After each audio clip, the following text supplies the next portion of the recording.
I kind of feel bad for not getting Drift, so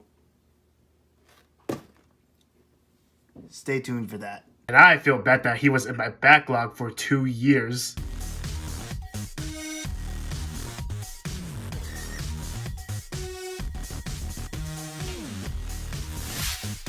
How's it going, guys? It is Plastic Disasta here, and today I'm going to do a review of the Flame Toys Furai model Autobot Drift from the Transformers franchise.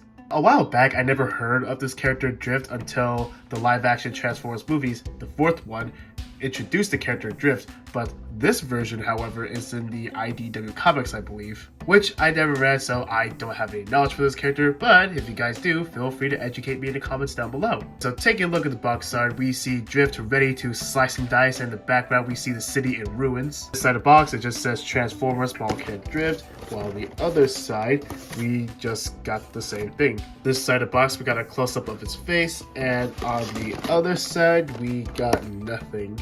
On the back of the box, we see the kit showing off its articulation, the front and back shot of the kit, what's inside the box, and the close-up shot of its face. After cracking open the box, we are greeted with 5 bags of runners and a manual. Taking a look at the cover of the manual, and this looks even better than the box art. And opening it up, looks like we are going to be using all the parts. And take a look at the back of the manual, we see Drift in the rear shot and showing off more poses. I think those are like familiar ones like we saw in the back of the box. And it shows how you cut off the parts from the runners. Starting off with runner A1 is going to be the shiny gunmetal parts, and we also get 2 of them. And notice that we also get another set of A1, but there are in white parts. And this one is labeled runner AW, and I'm going to assume that W stands for white. Next up, we have runner A2. We got more white parts. Runners B1 and 2 runner B2s. We got more white parts. Runner C1 is going to be the last of the white parts, while runner C2 is going to be the red parts. Next up, we have a bunch of D runners. Now, starting off with D1, that's going to be the light gray parts. Runner D2 and 3 is going to be the polycap parts, and D4 is going to be the clear yellow and blue parts. Except we have 2 runner E1s, even though on camera it looks black, but if you have it on hand, it's really dark gray. And you have runner E2, we have more gunmetal parts. And finally, runner F, we have more of these dark gray parts. Oh, and we also get a big sticker sheet. Now for this review, and just this once, I'm going to skip over the sticker placement because I'm just going to detail paint the kit, and wherever you see any painted areas, that's where it's supposed to be a sticker. So that about wraps up the unboxing, and I have high hopes for this model kit, so I'm going to put this together right now, and I'll see you guys right after. And we have Drift all put together with a new background. Let me know if you guys dig it. And let me tell you this, the build of this kit, oh boy, yeah, it is kind of fun, but at the same time, it is not beginner friendly. But luckily, in the instruction manual, it does tell you like to pay attention in some certain areas, just to let you know. And as for the out-of-box presentation, yeah, it doesn't look that bad, but in case you guys haven't noticed, the thigh piece right over here is supposed to be white, but for some weird reason, it's in a darker color.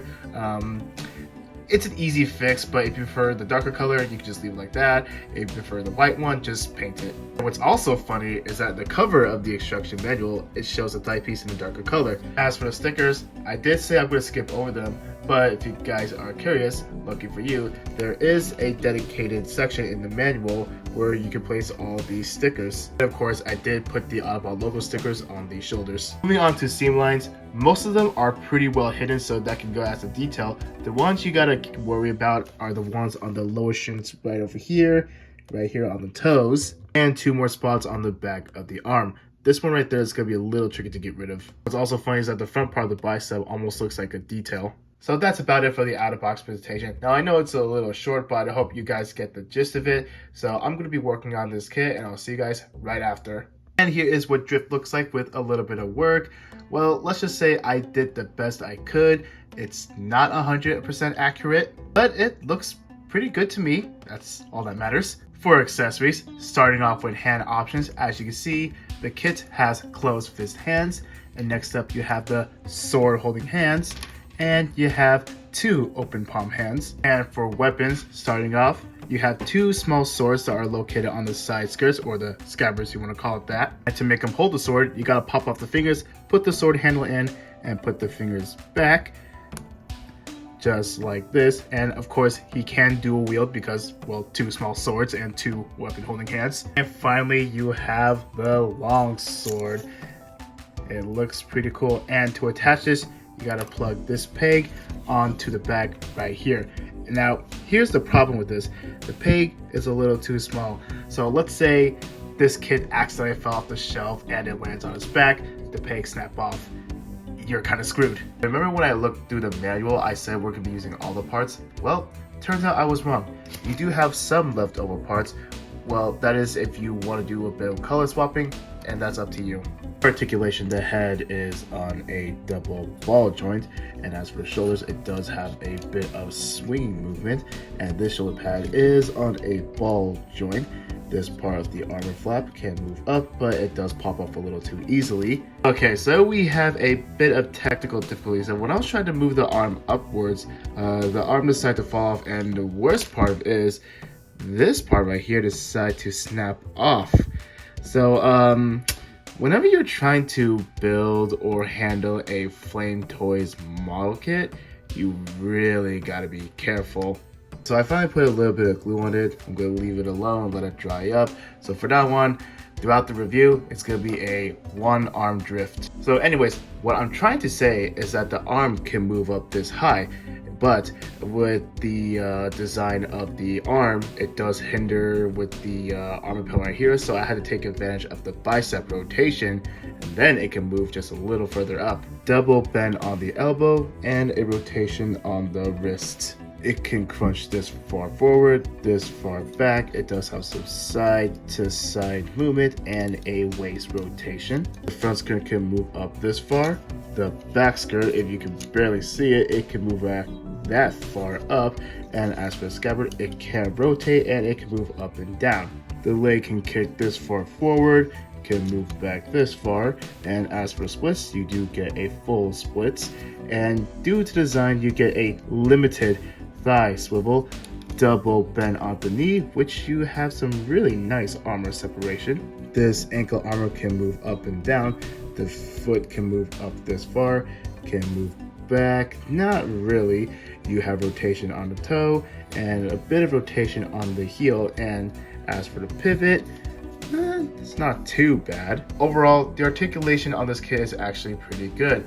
Handle it well and you won't have the same problem as I have. As comparisons, here it is right next to the Flame Toys G1 Optimus Prime and the IDW Megatron. As you can see, Drift is just a tad bit smaller than Megatron. I'm not sure if the scaling is correct. I mean, it could be wrong. I mean, Flame Toys is not really clear about it. Next up, here is another sword user, the 1144 scale, high grade Universal Sentry, Guff Revive. Normally Gundams and other mobile suits should be taller than Transformers, so I think a 1/60th scale would be perfect for these Flame Toys model kits. And finally, Optimus Prime and Godzilla. So that's gonna be it for the size comparisons. Let's move on to my final thoughts. So for my final thoughts, overall, it is a really solid kit, believe me. I am really glad I have this in my collection, but again, I don't know how many times I have to repeat myself. These kind of kits are not toys. Handle with care, because these kits don't come cheap. The funny thing is that I don't know why, like, out of all the Autobots they went with Drift. They could have gone with Ratchet, Ironhide, or Wheeljack. I mean, I'm cool with Drift, don't get me wrong. Who knows, maybe they'll make them in the future. But what I'm really looking forward to is the upcoming Soundwave and Shockwave. Now, going back to this kit, would I recommend it? Well, let me ask you 4 questions. Do you like Transformers? Do you like robots? Do you like samurais? Do you like model kits? If you said yes to all 4 of these questions, I say go for it. Alright, so that's gonna be it for review. If you guys made it this far, thank you guys so much for watching. If you are new here, want to see more content like this, be sure to subscribe to see more. Don't forget to leave a comment, like as well. And I'll see you guys in the next video.